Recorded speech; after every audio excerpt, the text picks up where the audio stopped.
is what heroes are made of.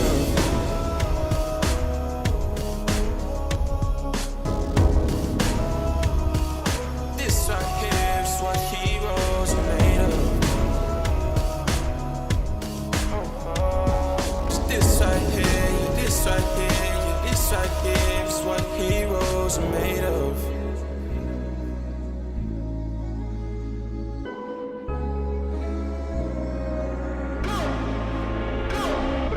Picking up the phone already know who calling. Ain't no testing me, my destiny's to be a baller. I've been going harder, death before dishonor, ain't no other order. Always knew I'd make it from the trenches up to be a starter. I'm an all-star starer, shot caller. Take a look at the glow, bright glow, you see the aura. Look how far they took it, you should know we going farther. Be a legend today, it's all over, we just started. If you can believe it, you can achieve the highs, you know. There's nothing to be afraid of. If you can believe it, you won't ever let them tell you no. This right here, yeah, this right here is what heroes are made of. What heroes are made of. This right here is what heroes are made of. Right here is what heroes are made of. Yeah, this right here is what heroes are made of.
Greetings from virtual South Florida at Homestead-Miami Speedway, the site of round 2 of the INDYCAR iRacing Challenge. Hello, everyone. My name is Ryan Marine from the INDYCAR Radio Network, alongside Katie Kyle. Katie, a lot of excitement in round 1 on the streets of Montreal in the Circuit Gilles Villeneuve. For round 1 last week, Alex Palou came out on top. Many of the same protagonists from the race last week will be taking part once again here today, but we do have some fresh faces joining us for round 2. They went in on some of the oval action. Yeah, it was a great opening round up in Canada. Happy to be in virtual South Florida today, though, Ryan. New faces are some old faces from the NTT INDYCAR series. You've got Tony Kanaan joining us. Simon Pagenaud also back with us for round 2. He was a 2-time winner in the 2020 season of the INDYCAR iRacing Challenge. Connor Daly, he's got a new rig this season. Ed also back with us. Enzo Fittipaldi, the brother of Pietro Fittipaldi, and of course the grandson of Emerson Fittipaldi. And finally, Felix Rosenquist, who we're used to seeing in the number 10 with Chip Ganassi Racing, with Arrow McLaren SP in that number 7. Well, back to defend the race win from last week is Alex Palou. What a race it was, holding up a fellow veteran iRacer, Scott McLaughlin. Those two duking it out towards the end of that race. Impressive was Alex in his first race, you might say, with Chip Ganassi Racing. What an impressive run that is. He absolutely dominated last week, only losing the lead for a couple laps when he came in for a pit stop. And how about that battle with Scott, Ryan? I would say that was the most exciting moment of the day in Montreal. But of course, Alex Palou back with us this weekend. I expect him to certainly put on another show for us. Unfortunately, no Scott McLaughlin here in round 2. He was trying to be with us. Some travel issues scuppered those plans, but we expect to see him back here in round number 3 next week. Let's take a look at this 1.5-mile oval of Homestead-Miami Speedway. The gates opened in 1995 when it was built. This track was a smaller facsimile of the Indianapolis Motor Speedway. 4 distinct corners, very flat. Obviously, it's gone through some changes since then. Now we're talking about the high banks of Homestead-Miami Speedway. 20 degrees of progressive banking, getting steeper as you get closer to that outside wall. As mentioned, opened in 1995 and has played host to some great racing over the years. All kinds of different racing here with cars, with stock cars, and of course INDYCAR crowning champions here for quite some time. It's a favorite venue of drivers, and it seems like ZAR too. They've been clamoring to see this track return to the NTT INDYCAR Series schedule ever since it was announced as part of the iRacing Challenge. You know, I certainly wouldn't complain if we head back to Miami at some point. We've got 6 drivers in the field with experience here. Charlie Kimball in Indy Lights, James Davison in NASCAR. But in the INDYCAR field, Ed Carpenter, Tony Kanaan, he made his debut here back in 1998, Ryan. Will Power and Takuma Sato, all with real INDYCAR experience. Exactly. We'll look forward to seeing what they can do. Maybe some of that real-world experience helps them here in race analysis for you. 100 laps, 150 miles, the race distance. Look at that pit lane delta, 22 seconds at the 50-mile-per-hour pit lane speed limiter. 2 fast repairs, and for the uninitiated, that just means a instantaneous fix of any damage caused. You still lose the time for having to come pit lane, but there's no time associated with fixing the damage. However, if you were to exhaust those 2 fast repairs, it might be tragic for you if you're hoping to win one of these races. Fuel window, something to keep an eye on. 57 to 50 laps, so you're looking at around, well, certainly 1 pit stop, but possibly more. And depending on how full course yellows fall, and we will have some, assuming there are the incidents here today, then we will see some pit strategy with tire fall off as well. That could always throw a wrench in things for these drivers and wind up pretty interesting. I can't wait to see how this one plays out. Such an exciting race venue. It's put on so many good races over the years. Looking back, though, to race 1, this is such a different venue to the Circuit Gilles Villeneuve in Montreal. Do you expect some of the similar faces from round 1 to factor in once again, Katie, or might we see a couple of different names come to the fore? Ryan, what I really love about this INDYCAR iRacing Challenge is that it is so similar to the real NTT INDYCAR series, and that we're going to all different tracks. So last week we were at a very smooth race course, right? Now this week we're at a short and very challenging oval. That sounds a lot like the real NTT INDYCAR series season, and also a lot like the season 2. I think we're going to see some different faces up front, which always provides some excitement. Now taking a look at the qualifying results, it's It's not done yet, but looking at scoring, the moment it could be Enzo Fittipaldi starting on pole with R.C. Anderson to his outside. It looks like a couple of drivers still have yet to put in their qualifying laps. So, yeah, I'd say there could be some fresh blood up at the front of this thing. We'll see how that plays out. Hopefully that is the case. For the drivers with the real-world experience, iRacing goes through such to model the IR18 body kit for this IndyCar. These tracks are laser scanned. This track actually went through a facelift here in the last couple of builds from iRacing and looks beautiful as a result. Do you think any of that real-world experience, though, will carry over? Might that help some of these drivers that have raced on this facility before? I think we always see it proven that the young guns tend to fare pretty well in these virtual racing events, Ryan. And what I also like about this is that you can join iRacing and race against some of your IndyCar heroes. Memberships are 40% off right now if you go to iRacing.com. So if that's something that interests you, go ahead and check out iRacing.com. Look, there it is, Enzo Fittipaldi. He is on the pole. Like I said, our young guns. He's in the 50 for Dale Coyne Racing with Rick Ware Racing, and right alongside him in the 75 from Top Gun Racing is R.C. Enerson. James Davison, who raced on this track in a stock car in the real world earlier this year, coming off of a great run in an iRacing event in stock dirt at Bristol last night. He'll start on the inside of row 2. Defending Indy 500 winner Takuma Sato starts to his outside.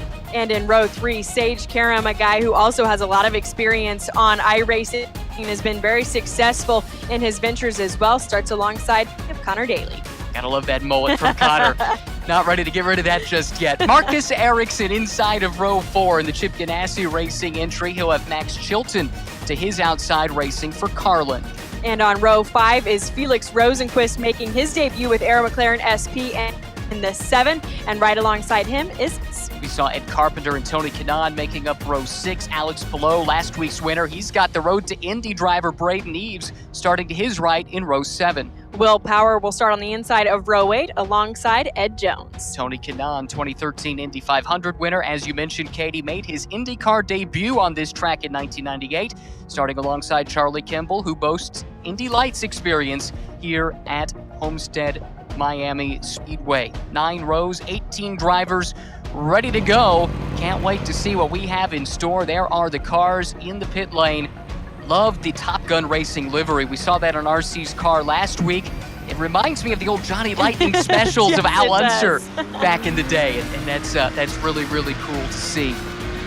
Always exciting to have a new team join the NTT IndyCar Series. We've got several of those this year as we continue to grow the paddock.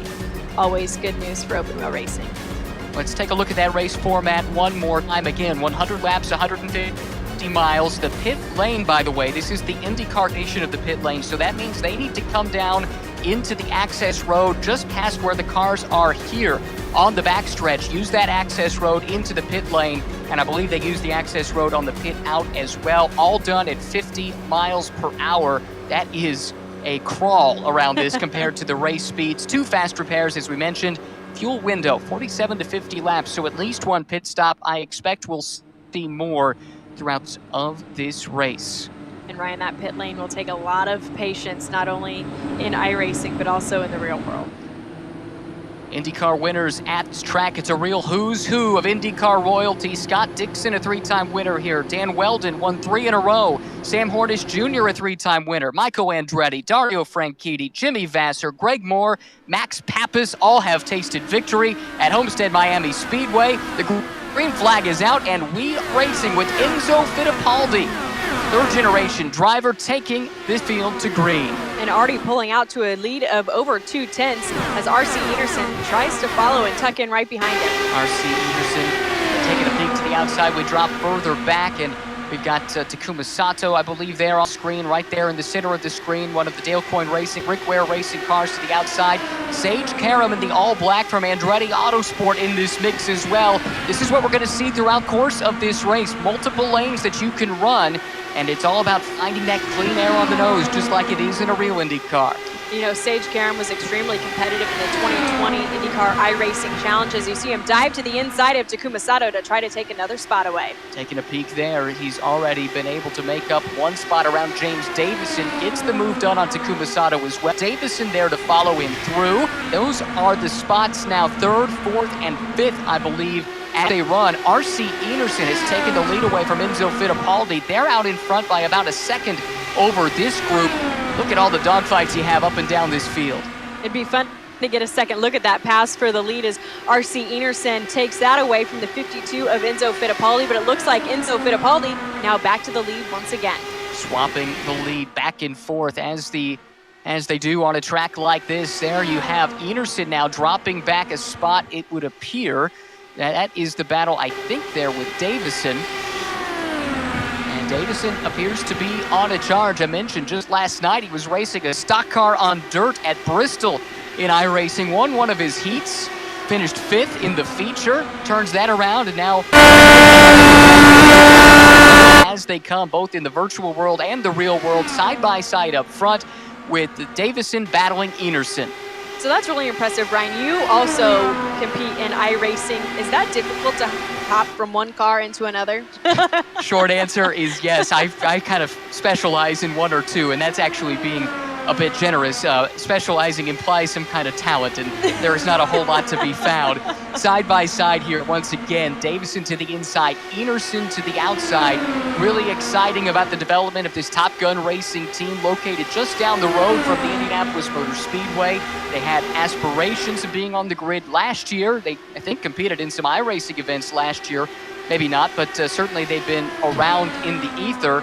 And RC Enerson, a young guy with only 4 IndyCar starts to his name, not one with, not a huge name, but one that they feel like they can hitch their horse to. He is their guy for the future. You know, he was actually really impressive in Indy Lights and even more impressive in his debut in the NTT IndyCar Series. If I remember right, that debut at Mid-Ohio with Dale Coyne Racing, he impressed many people up and down pit lane of NTT Indies, and I wouldn't be surprised to also see them have some success this season. And I should correct myself, that is the identical livery. Enzo Fittipaldi fighting with Enerson there at the front of the field. Davison's car looks very similar. Enzo filling in the car that, effectively the car that his brother Pietro drove last week. Those two will be swapping out here throughout the IndyCar iRacing Challenge, and both of them looking right at home on the high banks in an IndyCar.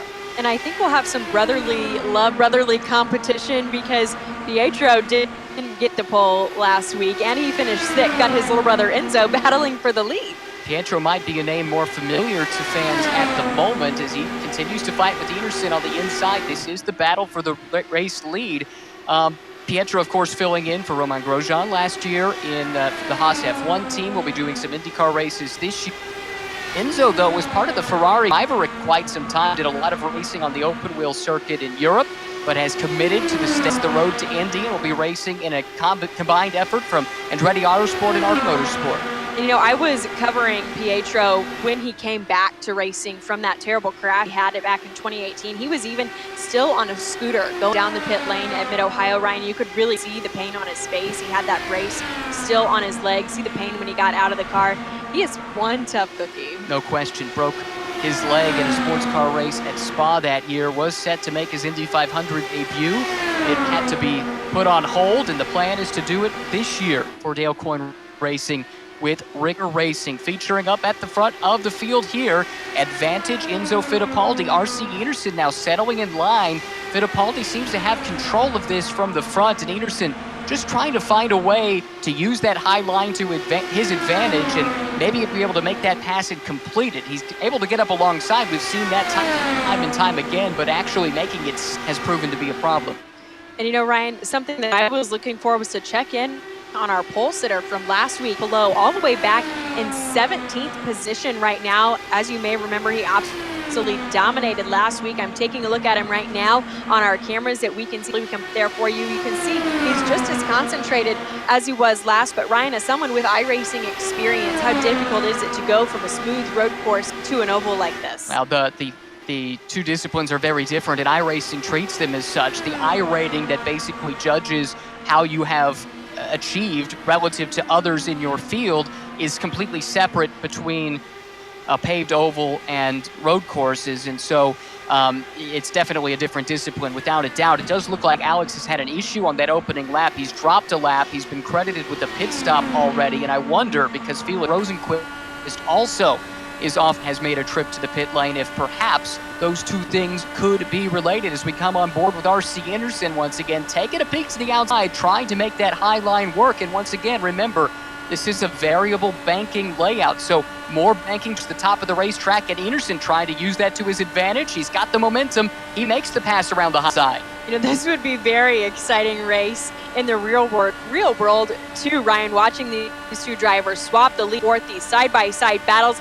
That's what I love about IndyCar. Wheel-to-wheel racing at 200+ miles per hour down the front straightaway at Homestead-Miami Speedway. Already 16 laps in the books, and it's been pretty clean. Although I was watching the onboard video from Charlie Kimball, and he was all crossed up, and looks like he's in the pit lane now, so perhaps problems there for the AJ Foyt Racing driver.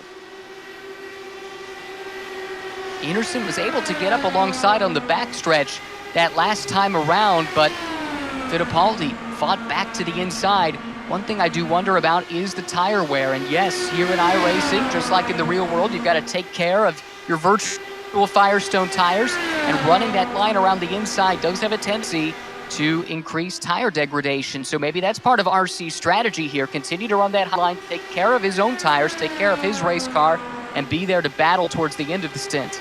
And something else that would happen in the real IndyCar series as well, Ryan, as these two are battling it out, the car in third place would be able to gain some ground on these two. And I can see Sage Karam back there lurking. You see him. That's the black car you see just behind Enzo Fittipaldi and RC Anderson as they battle it out for the lead. Sage Karam just slowly lurking there in the background, under for a second behind them. He's as experienced with iRacing as anyone in this field, and yeah, you're right, 0.8 of a second at last check. Sage Karam behind that battle for the lead.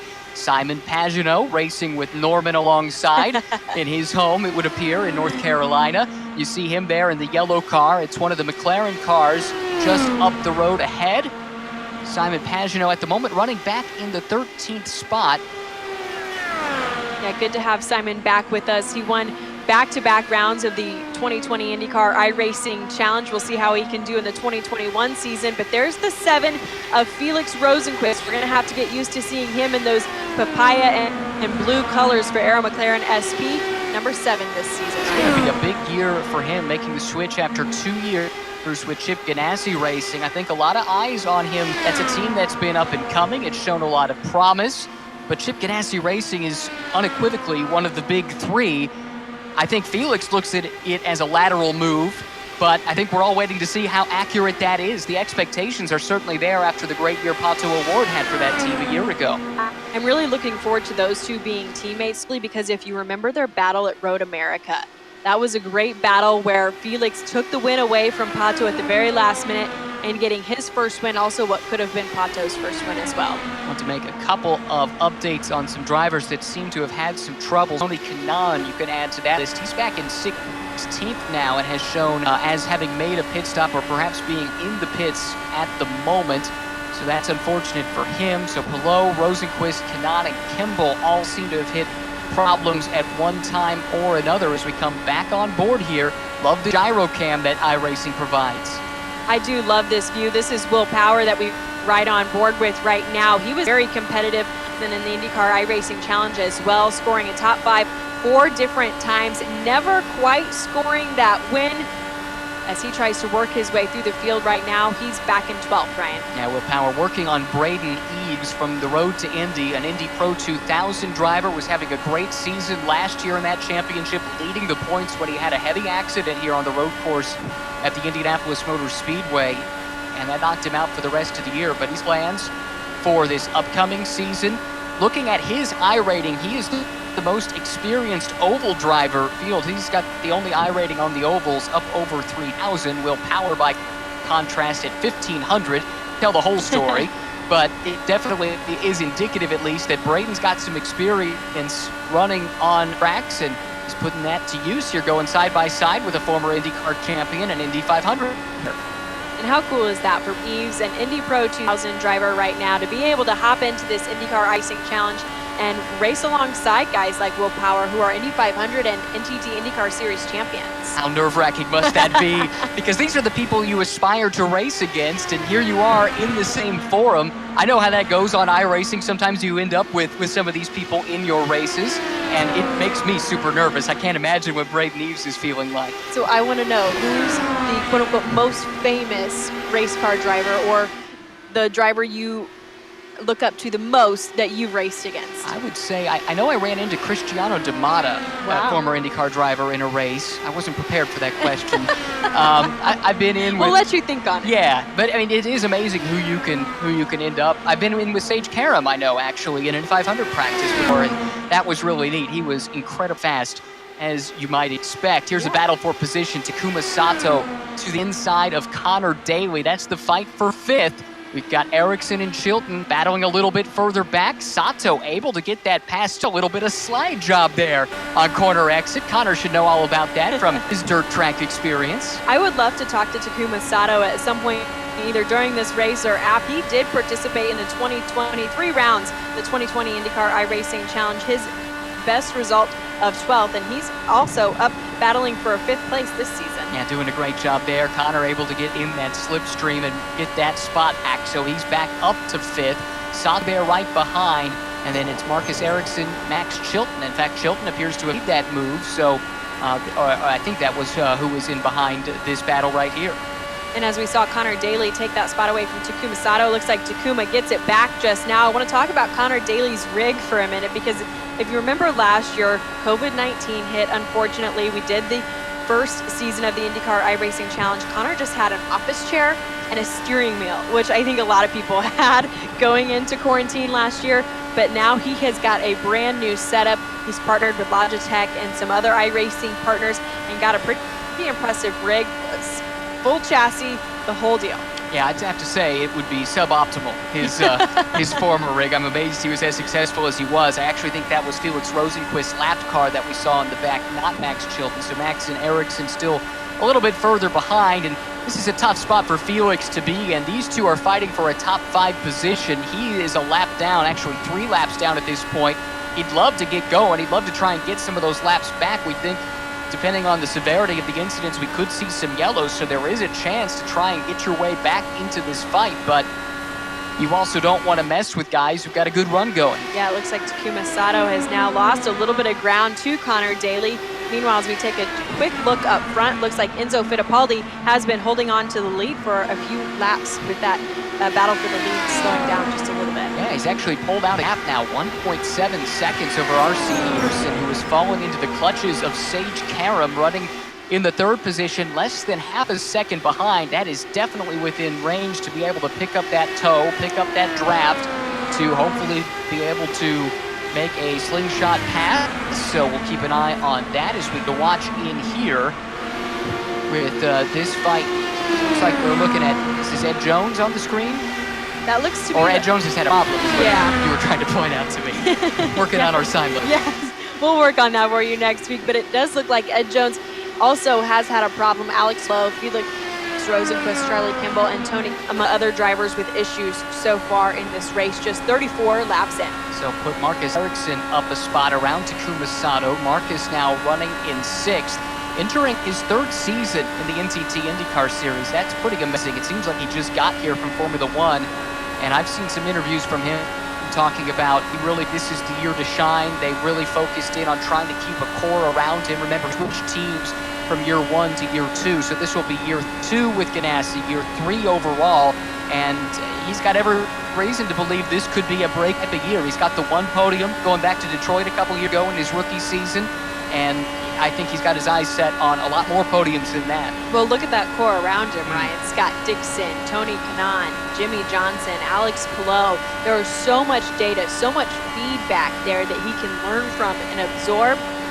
It looks like he will be in for a good season this year. Able to make that pass stick on Takuma Sato, who seems to be having trouble keeping that car down towards the white line. We mentioned perhaps a slide job on Connor Daly, but the more I watch Takuma, the more I think that maybe he's just lost the front end of that race car and is trouble keeping it pinned where he wants it around this racetrack, and he's been slipping back here in the last couple of laps.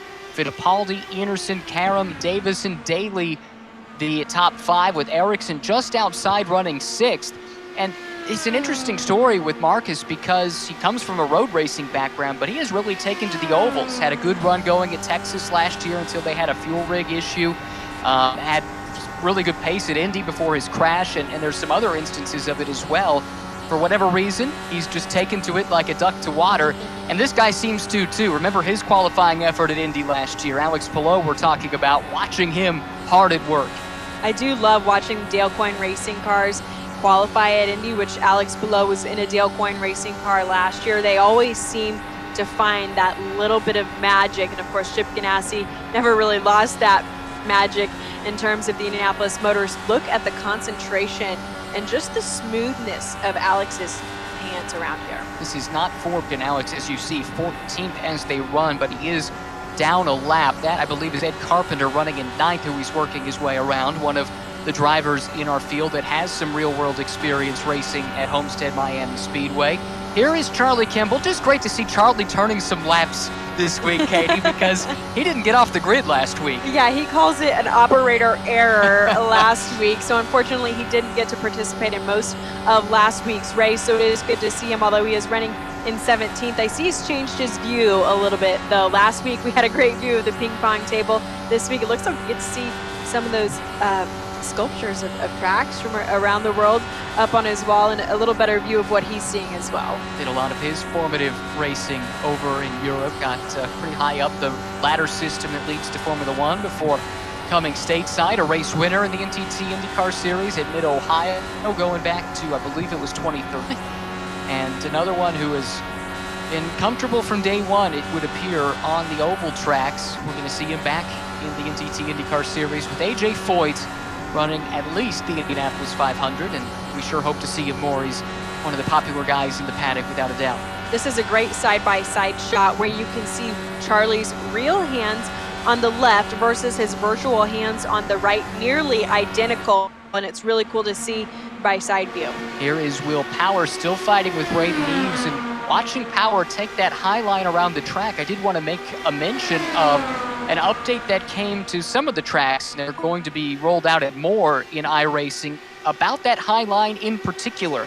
They have put in something to simulate that air bubble that is a race car traveling at speed when it's that close to the wall, that helps these drivers carry that extra speed and keep them off of the outside retaining wall. And Will is definitely using that to his advantage. He's found his way around there, and it seems to be working for him. Do need to report, though, and Katie, you can speak more to this. It was R.C. Enerson, one of our early contenders, has dropped. And does that mean a pit stop? It could be. We are in the pit window or close to it. There is a risk to pitting early on an oval like this, because you will lose a lap, most likely, depending on where you're running. Now, he was so close to the front that maybe he can get away with it, and if I was better at this, I would have done my homework to find out just how much you would lose for a pit stop, but that could be a strategy play, as Enzo Fittipaldi has come to pit lane as well, which cycles now Sage Karam to the point. And here's a look at Simon Pagenaud, currently running 10th, a nice side-by-side shot of his current view at his home in North Carolina versus his virtual view in Homestead-Miami, Florida. Look at the concentration also on his eyes. I love to see the focus and just where these drivers are tracking. That is one of the great things about the INDYCAR iRacing Challenge and some of these various iRacing championships and competitions we've seen in the last year or so, because you can't get that look right into the driver's eyes so easily when they've got the helmet on. And this gives you a great look at just what the driver looks like. Now, maybe the heart rate isn't what it would be, really traveling at 200 miles per hour, but the concentration level it takes to be adept at something like sim racing, like at iRacing, it's very close to what it takes to be good in a real car. And that's one of the things that the drivers do say helps them prepare for a race each weekend. Just getting the lap, getting back in that mode, especially after the off season. You can replicate some of that in iRacing. Well, I think both take extreme concentration, right? Looks like Simon Pagenaud making a dive for the pit lane. See how the virtual Team Penske pit crew does. In the real world, they're as good as they get. Are they as fast virtually as they are in the real world? We're about to find out. You noticed he had to make that trip to pit lane starting on the backstretch and take that access road, and that is by design. This particular layout of this track, it is the INDYCAR layout, and that mimics the way that pit stops were handled in the real world. Here is Sage Karam, who does lead. Looks like his lap speeds are pretty close to what he was doing on new tires. Now, part of that is the fuel burn, and it's going to be a lighter car. That is, of course, modeled on iRacing as well. So I am curious if there is any time loss in staying out longer. Otherwise, I'd say that's definitely where you want to be. You don't want to risk going down the lap and having a yellow come out. As Will Power and others make their way to pit lane now. It looks like much field has taken that opportunity. Here is Marcus Ericsson now in the pit lane. It will certainly be interesting to see how that strategy plays out for Sage Karam. And due to those pit stops, it looks like Ed Carpenter has now cycled into second. So Ed Carpenter behind this man, Sage Karam, in the all-black Andretti car. Great to see Andretti connection there. He raced with them back in his junior open-wheel days. Kept that connection alive, quite obviously. And if you're going to have someone filling in for one of your full-time drivers on iRacing, Sage Karam would be a great first call as we pass the halfway mark, 51 laps complete, and here comes Dalton Kellett. And it does look like that maybe running in traffic has allowed some of these drivers to see fuel and stretch window beyond what we thought might be possible at the outset of this. Yeah, we are on the back end of that fuel window, actually a little bit over at 51 laps as you see Sage Karam now finally making it to the pit lane. So he will surrender the lead. Enzo Fittipaldi currently is out in front of R.C. Enerson after the top shuffles. That is that battle right there. So actually Enerson has gotten around Fittipaldi on this lap, I think, or am I getting confused with the NTT car that's pulling to the inside, or perhaps is this the other Dale Coyne with Rickway Racing car? Bear with me, folks. Apologies for that. That does appear to be Enzo Fittipaldi, and I do believe that that was Alex Palou trying to pull out of Enzo's way. Yeah, again, Alex with issues. Look, in this one, looks like he will not repeat, barring some good fortune falling his way. Final 49 laps. He was the winner last week on the street circuit. You could call it that. Some of it is permanent, but on the Circuit Gilles Villeneuve in Montreal. And here we go on board with R.C. Enerson, who runs at the moment 1.5 seconds behind Enzo Fittipaldi in this Top Gun Racing entry. So it looks like that might be Alex Palou just ahead of R.C. Enerson there. And then the car in front of the next one would be Enzo Fittipaldi, who he's chasing for the lead. James Davison runs in third, so it's been a really strong showing for the Dale Coyne Racing with Rickway Racing side of that operation, with Enzo running first, James Davison running in third. Ed Jones, also from the Dale Coyne Racing stable. He's with the Vassar-Sullivan Consortium alongside. He is currently down in the 16th position. Yeah, Ed Jones now back in the NTT IndyCar Series in the Sealmaster Dale Coyne Vassar-Sullivan car. It's good to see him back in the IndyCar Series after taking a year off, Ryan. I read an article last week that said he was actually studying business at MIT during his year off. What impressive. Yes. He was supposed to be running in the German DTM Touring Car Series, which IndyCar fans might be with because that's where Robert Wickens came from before his rookie season in IndyCar. He had a ride lined up there, had gone back home to Dubai, where he is from. This is Ed Jones we're speaking about. And ultimately, travel restrictions made it impossible for him to take up what he was planning to do, racing in Europe last year. So, yep, he's found other opportunities to keep himself occupied. Certainly, he put his pandemic break to use better than I did. I wish I was that proactive. Yeah, I think I cleaned most of my quarantine, so he was certainly more productive than I was. Yeah, the letters MIT did not enter into the conversation in my household, but he also put it to work trying to figure out where he wanted to resume his racing career, and great to have him back in the NTT IndyCar Series. Had the great rookie year with Dale Coyne Racing, raced a season with Chip Ganassi Racing, did a partial schedule with Ed Carpenter Racing with Scuderia Corsa, rode in street courses back a few years ago, and has been on the outside looking in, but I think year away made him realize how much he wanted to be in this championship, and great to have him back. Yeah, and he did love being with him. A third place at the Indianapolis Motor Speedway. I remember that exciting day for him and that team as well. Here's another look at Enzo Fittipaldi, still out in the lead, and another look at Kellett, an onboard look with his car. And Dal Kellett, the Canadian driver, set for his first full season of IndyCar Series racing. Certainly one who is very busy with iRacing and part of a really unique STEM initiative. He built his own sim racing wheel. You can see him using it right there. That is unbelievable. Really, really cool. And made out of mostly recycled parts and cardboard. Ryan, you can actually see the layers of cardboard.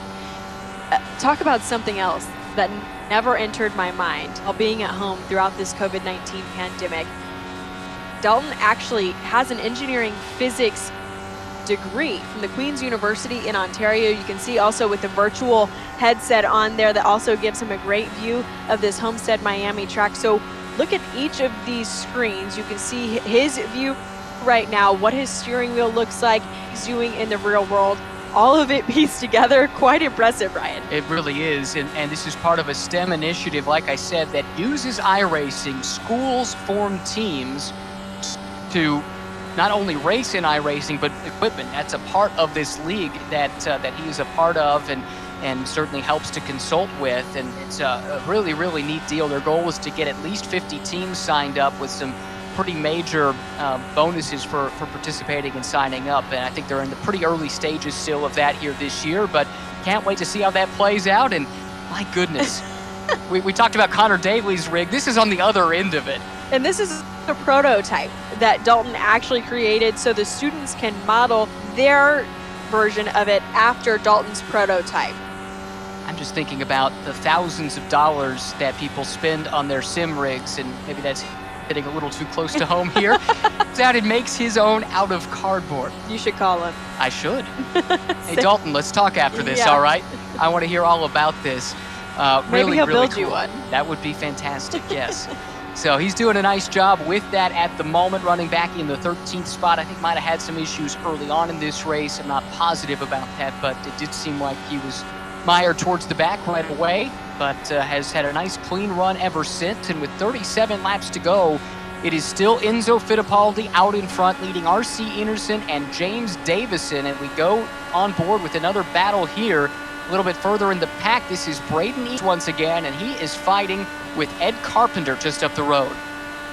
Yeah, it's great to see these onboard views of these battles for a real-time view of this action that could turn into some side-by-side.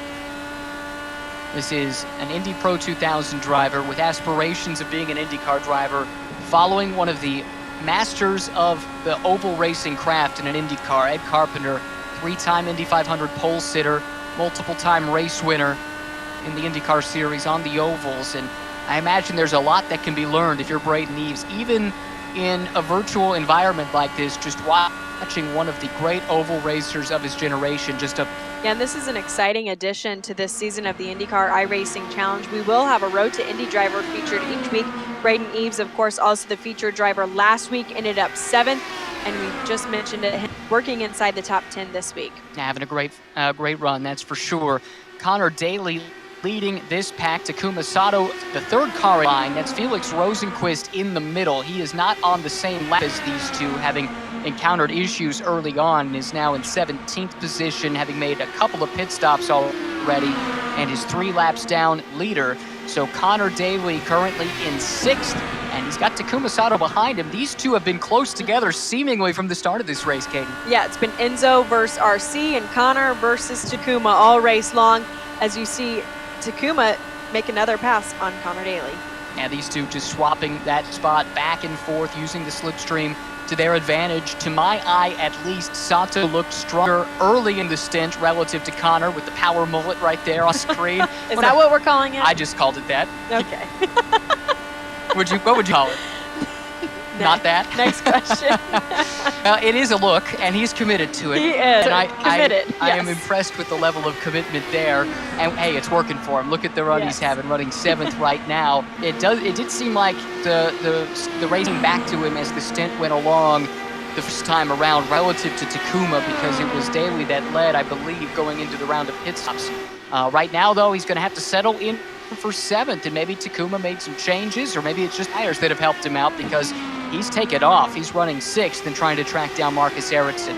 So, Ryan, how much can you feel the tire fall off on iRacing? Oh, it's big. You definitely can, and it's knowing what to feel for. I suspect it is, an adjustment if you're coming to iRacing for the first time, but in a lot of respects, I mean, they put a lot of work into modeling the tires as well as they can. The other thing that they do a great job with is the aero wash. You hear about Bush, right? And right here, I think this is Will Power. He would be feeling it running this close to another car, and I think that's part of the reason we saw him running the high line earlier. He was where Braden Eves wasn't. Right now, he's trying to run down Daly, but he's got about 2.5 seconds to make up. That is a lap car up ahead for Will Power, but you definitely do feel it behind another car, and you just can't get the front to grip the way that you want it to. Having it wash up in front of you like not what you want to see if you're Will Power, but interesting. It looked like he might have backed out of it there a little bit, maybe trying to some fuel. Yeah, and this is all things that you will see in real NTT IndyCar Series this season, especially as we head to another short oval like Worldwide Technology Raceway in St. Louis. Exactly right. Great look at the Dale Coyne Racing with Rick Ware racing car. Our leader, Enzo Fittipaldi, has built this lead now to over 3 seconds. This has been a remarkably clean race, and I couldn't have said that most likely. Did but you just jinx us? I may have. But it's also been remarkable how close the fighting has been, and to see Fittipaldi be able to pull out a lead like this, no one else has been able to build any kind of significant advantage up at the front of this field. That's really impressive. This youngster who is going to be making his move to the state, focusing on the road to Indy here next year with his eyes on following the family tradition in racing in the IndyCar Series. I've never had a chance to talk to Enzo, but it looks like we could be talking to him during post-race today. Of course, I've talked to his brother Pietro Fittipaldi several times throughout his career when he joined us in the NTT IndyCar Series. His uncle, Max Pappas, of course, up in race control for the NTT IndyCar Series now. So I'm curious to see what tips Enzo might have taken or not taken from Pietro, because he seems to be a little bit better of an iRacer. Well, you mentioned Max Pappas, his uncle, and Max is a former IndyCar race winner at Homestead-Miami Speedway, so that's a great resource to have. You've got Christian Paldi, who is a cousin, who is the nephew of Emerson, so I'm a little confused on how cousins work, but it's like a second cousin or something like that to Pietro. They're and related. Enzo. And you have all kinds of people, though, that you can lean on if you're in this Fittipaldi family to get some advice, and I suspect they've done exactly that. I'd be calling Grandpa for some advice, I think. Two-time Indianapolis 500 winner, multiple world champion in Formula One, Emerson Fittipaldi. This is Will Power once again. Has he been able to make any progress on Connor Daly? Ooh, that was close to the outside wall there. Just 3 laps to go, trying to keep it clean.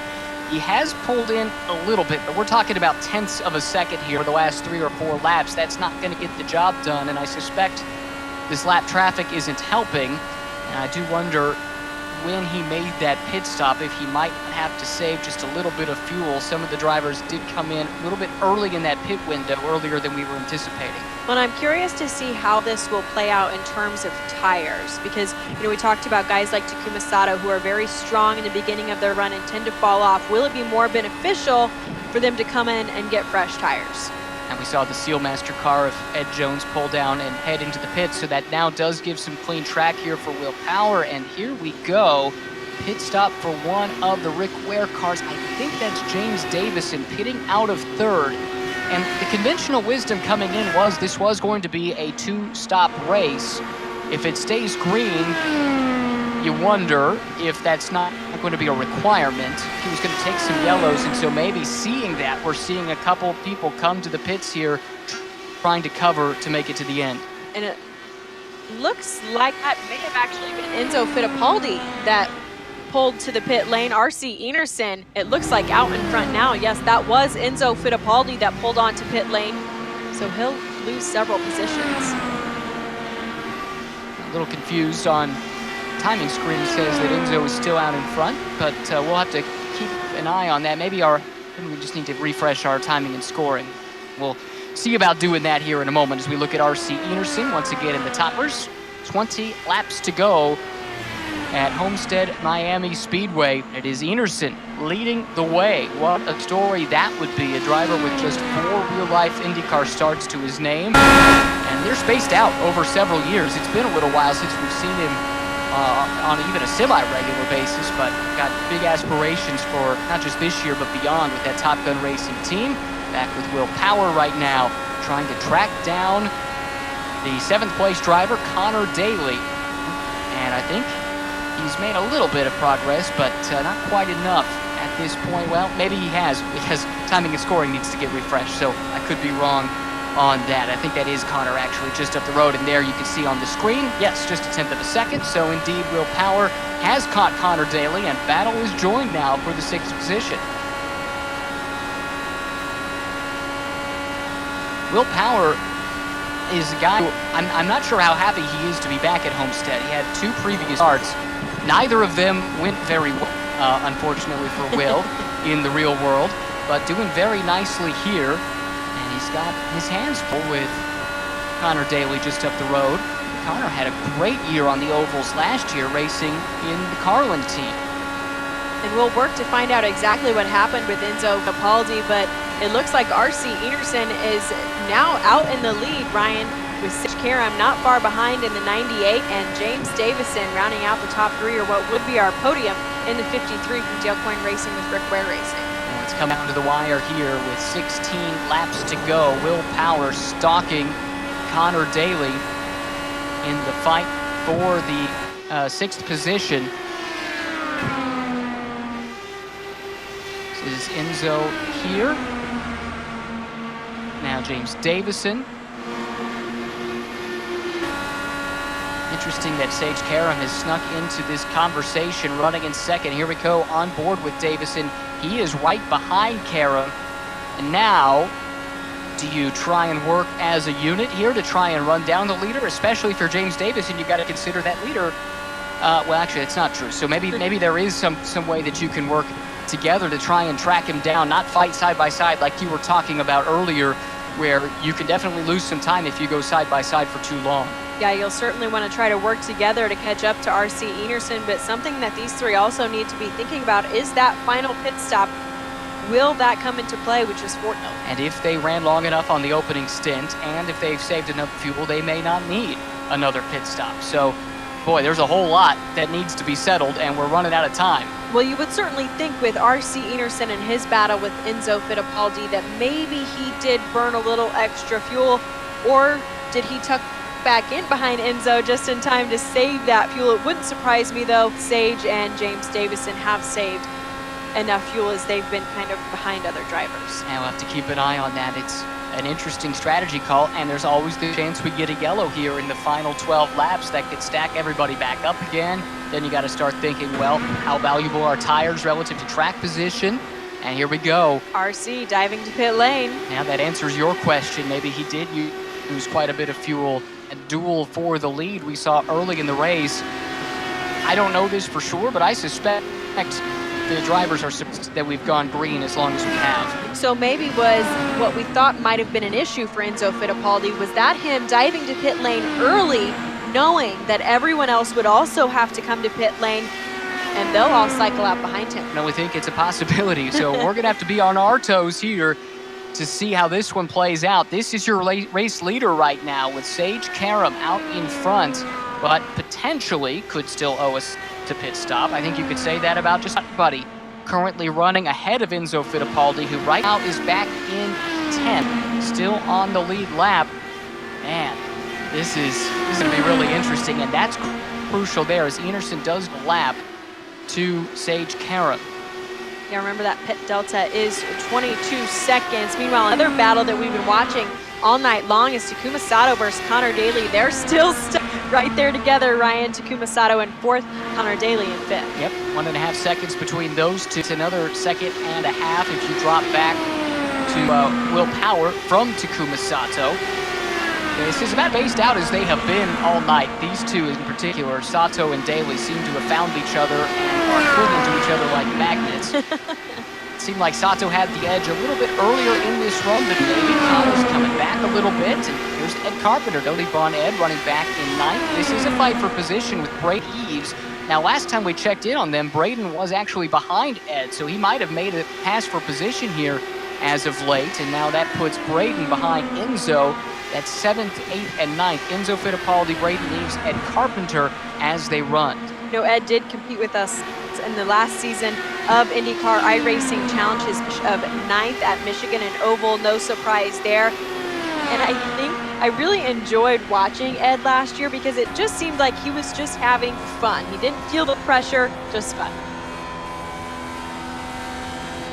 Taking a peek from the visor of Marcus Ericsson. Marcus now running in podium contention. He is in, I think that's Dalton Kellett up ahead, and he's got the opportunity, perhaps, to sit behind that car. Is that James David up ahead, actually? Might be. So, you can definitely save fuel the tow. There have been races won and lost on iRacing doing it, and that could very well... Are you speaking from experience? Maybe. That did look like it was Dalton Kellett there, and here's Davison dropping to the inside. He's coming to pit lane, so no one now to punch a hole in the air for Marcus Ericsson. That's going to hurt his fuel mileage. Maybe Davison just dropped back to save fuel himself. A lot of strategies going on here. Just 5 laps to go in this race from Homestead-Miami of the 2021 INDYCAR iRacing Challenge. And it looks like, who's that? Connor Daly once again fighting with Takuma Sato. And this battle is catching the back of Davison and Ericsson, who I do suspect were saving fuel, and I guess it couldn't be done as Davison does come down to the pit lane with just 4 laps to go. So much changing here in the final miles. James Davison pits out of podium contention, comes to pit lane. Sage Karam has a massive lead of 15 seconds over Connor Daly, but has he saved enough fuel? Marcus Ericsson maybe off the pace here a little bit. He's dropped back to 3rd. And Enzo Fittipaldi on the charge. He is in 5th, but 17 seconds behind Karam in the lead. That's what I was going to say as we mentioned different drivers slowing or dropping to pit lane. But who do we spy? Enzo Fittipaldi creeping in 5th place. Well, this is just fascinating to see who has saved enough fuel. Did they plan on an all-green flag race? Karam has come around to start the 3rd to last lap, I guess. 2 laps to go. Coming around this time by. The lead still 56 seconds over Connor Daly. Takuma Sato running in 3rd behind. Then Enzo Fittipaldi, who has caught the back of Sato now. And Sato is only a 1.5 seconds behind Daly. So Fittipaldi then making his way up into the mix. As we've got Karam already taking the white flag. Just 1 more lap to go. If Enzo is going to make any moves, he's got to make them right now. Sage Karam is closing in on his first win of the 2021 INDYCAR iRacing Challenge, as he is already a winner in INDYCAR iRacing. Oh, look at the stress on his face coming around, but he has done it. Sage Karam stretches the fuel, gets it done on a single stop, and wins round 2 of the INDYCAR iRacing Challenge. Connor Daly was in 2nd the last time around. There is strife all over this racetrack. Daly, though, has saved enough fuel. He gets it done. And what about the recovery from Enzo Fittipaldi? The best on the 2-stop strategy. He committed to that nice and early, and he converts it into a podium. Hopefully we'll get a chance to talk to Enzo, learn a little bit about him and his family, figure out what he was thinking with that early strategy call. Again, most of these drivers calling their own strategy as we see some of the drivers come to a stop. But Sage Karam pulling off that win. Connor Daly in 2nd, Enzo rounding out our podium tonight, Ryan. Sato, it looks like, was able to stretch the fuel far enough, but had to back the pace off. He'll settle for 4th. Braden Eves completes the top 5. A great run from that youngster. Ed Carpenter, Marcus Ericsson, Max Chilton. Also there in the top, R.C. Anderson and Alex Pillow, the last of the top 10. James Davison, one of the drivers that had run within the top 3 all night, now will finish in 11th. Dalton Kellett with that homemade steering wheel finishing 12th. Will Power in 13th. Pagano in 14th. Felix Rosenquist with trouble early. He'll finish the night in 15th. Ed Jones in 16th. Tony Kanaan in 17th. And Charlie Kimball rounds out our field in 18th, Ryan. Wow. What a What a race. night. That was something else. And we talked some about that fuel window at the Open. Quite frankly, I thought we would see at least a full course yellow or two, and that would take a lot of that out of the equation. But instead, that was the crucial element. And it just goes to show how much iRacing matches the real world, knowing how to use the slipstream, to use the fuel mixture knob, to try and save just that little bit extra. It can mean everything in a race like this. It was a surprisingly smooth night, Ryan. I did expect quite a few incidents on track, but thankfully we went green to checkered. No yellows in the middle. Let's give a shout out too to Alex Pillow, who comes home in 10th, had issues right off the bat, dropped to the back of the field on the first couple of laps. Last week's winner perseveres and still gets a top 10. He's got to be feeling pretty good about that. Yeah, we'll see how he fares next week when we go for the fan challenge. What was about Sebring versus Kentucky for round 3 of the 2021 INDYCAR iRacing Challenge. And I believe we're going to be unveiling the winner of that fan vote. So what do you think? Where would you like 1.5 mile Kentucky Speedway or the classic airport circuit that is Sebring? You know, Jake and I had this debate last week, and my vote was for Sebring because I feel like that really rounded out the real INDYCAR. Smooth road course, short oval, bump like course, right? What's your vote? I would love to see Sebring as well, so we'll see. We'll see what you fans picked here in just a few minutes. That will be really cool to see. I think either of the choices would be a lot of fun. Hopefully, we'll get to find out there very soon. We also hope to speak with our podium in just a few moments. Sage Karam, our race winner. Connor Daly gets it done. I'm sure that's going to be an interesting interview to hear his perspective on how that. I mean, he had a good run going all throughout the race. He was inside the top 10, right around 5th, 6th, 7th for much of the race, and finds himself on the podium. And his return with Seared iRacing too. He missed the first week due to some commitments with the U.S. Air Force, so he is back with us this week, and he'll also finish out the 2021 INDYCAR iRacing Challenge next week when we unveil. I can't unveil it yet. We unveil Sebring or Kentucky for round 3 of this iRacing Challenge. And how about young Enzo Fittipaldi, just 19 years old? Don't believe there's much oval experience, if any, in the background. The 2018 Italian F4 champion who went up and stepped up into Formula Regional European Series, finished as the runner-up in 2019, raced in F3 last year, but has had to switch the focus to the U.S., and it's just great to see the Fittipaldi name. It's one of those royalty names, right, in motorsports around the world, and then certainly here in the States, to see them not just now with Enzo, but also Pietro, who will have at the INDYCAR level for a partial season this year. Yeah, when Pietro joined us back in 2018, I did see a lot of race fans immediately drawn to him, of course, because of that Fittipaldi name, and I have no doubt that Enzo will do the same for a lot of race fans this year, Ryan. And then Takuma Sato, the defending Indianapolis 500 winner, comes home in 4th. Great fuel save by him there in the final stint. Braden Eves, a great story representing the road to Indy, proving once again what a great training ground the road to Indy is. It seems like inevitably you throw graduates of the road to Indy up into the IndyCar series and they acquit themselves very well right away. This is not that, but still he's going wheel to wheel with some of his idols like we talked about earlier, and he comes home with the 5th place finish. Even if it is a virtual race, that's something that's got to give him confidence coming into the new season. Yeah, and he will be competing in that Indy 2000 this year. It looks like now we are just about ready to talk to some of our podium finishers this evening. Kick it off with the guy that finished in 2nd, Connor Daly. Connor, are you with us?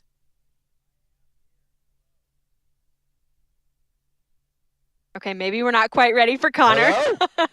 So we'll chat a little bit more about these the finishing order here, Ryan. It looks like maybe Connor is with us. Oh, I'm maybe here. Taking a 2nd place. I'm here. Victory type lap. Can we try Connor one more time? Connor, are you with us? I am. Can you hear me? This is going great. Now, sounds like we might have some communication issues. Hopefully, we'll get those resolved, and we'll be able to hear from I'm right here, I swear. Top 3 very soon. Looking at the rest of the top 10, any other stories that stand out? I think it's interesting to see Max Chilton in this. He's been quite public that outside of the Indianapolis 500, oval racing doesn't have much appeal, but still, when he hops back in the car here, has done a nice job, comes home in 8th. And it looks like, unfortunately, we are having some patient issues, so we won't be able to talk to any of our podium finishers this evening, which means I think we'll end it on a positive note. Ryan, are we ready to unveil where we're going to race next week? I am if you are. I'll let you do the honors. All right. Well, it's going to be staying in Florida, so book your hotels now if you're already here at Homestead-Miami Speedway. The bumpy Sebring International Raceway is the fan vote winner. So hope you join us April 1st, 6:30 p.m. Eastern Time. This has been a popular test track on the short course for IndyCars for a very long time. People have often said, well, can you race there on the full course? We just saw the 12 Hours of Sebring last week, the big sports car race. Kind of makes you think, makes you wonder. We're going to get a preview of what that might look like on the INDYCAR iRacing Challenge next week. And the NTT IndyCar Series just got back from a test at Sebring, so I'm very curious to see how that will turn out as well. We know some of the drivers that were fast in the real world because of that test. We'll see if it's the same case in the virtual world. Yeah, can't wait to see it. It's a great home of the inaugural United States Grand Prix, home of North American endurance racing as well. Just one of the classics in this country, and really excited that was the fan choice. Kentucky would have been fun too. It would have been a lot like tonight, most likely, but looks like Sebring is where we're headed.